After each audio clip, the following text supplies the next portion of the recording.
Et pour mieux comprendre ce qui se joue en Arménie, nous recevons Gaït Minassian. Bonsoir. Bonsoir. Vous êtes politologue et journaliste au Monde.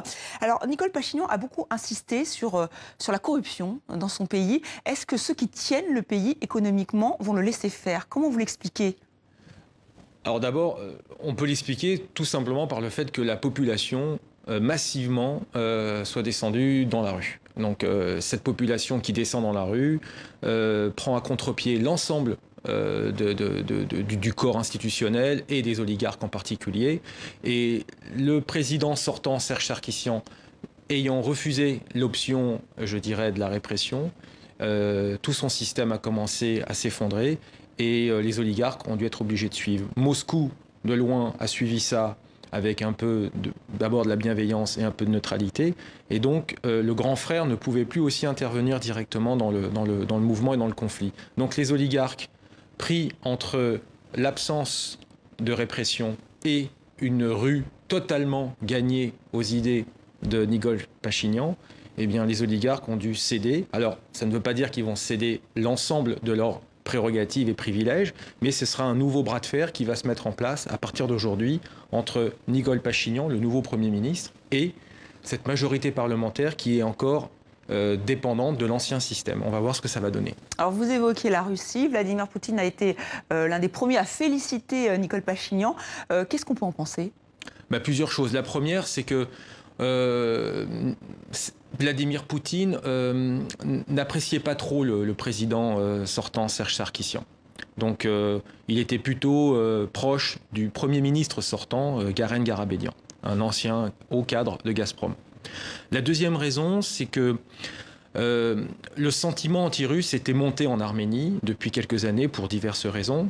Et le fait de voir Moscou ne pas intervenir dans le jeu et dans le quotidien de la crise, c'était une manière de faire baisser justement ce sentiment anti-russe et de retrouver la sympathie auprès des manifestants.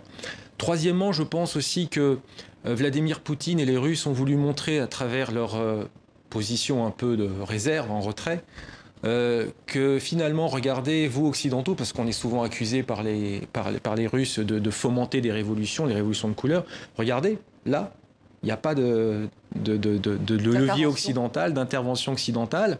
Et voilà, ça se passe plutôt bien. Et quatrième raison, je pense, c'était aussi par rapport au mondial de football. Je pense qu'il va commencer dans 5 semaines. Eh bien, le président russe ne veut pas être impliqué directement ou indirectement dans une crise qui pourrait se traduire par des arrestations, de la répression, etc. Donc, et Nicole Pachinian lui a donné aussi quelques gages de bonne volonté. Justement, la particularité de cette révolution de velours qui est en cours, c'est qu'elle n'a pas d'agenda géopolitique. Il n'y a pas de fond géopolitique, il n'y a pas une question de slogan anti-russe ou pro-occidental, pas du tout, il n'y a rien. C'est que pour des raisons internes. Et c'est là que ça devient intéressant d'un point de vue, je dirais, sociologie politique, c'est qu'on se dit, mais pourquoi ne pas l'avoir eu avant, pas en Arménie mais ailleurs, et est-ce que cette révolution va servir, peut-être pas de modèle, mais de référent comme ça, à d'autres populations qui sont aussi menacées par la corruption, les pratiques d'un autre âge, la répression, l'intimidation. Je pense notamment à la Biélorussie, l'Azerbaïdjan et même la Russie. Merci Gaït Minassian d'être venu sur le plateau de 64 minutes. Et évidemment, nous allons suivre avec attention ce qui va se passer, car maintenant tout commence, une nouvelle ère s'ouvre pour l'Arménie.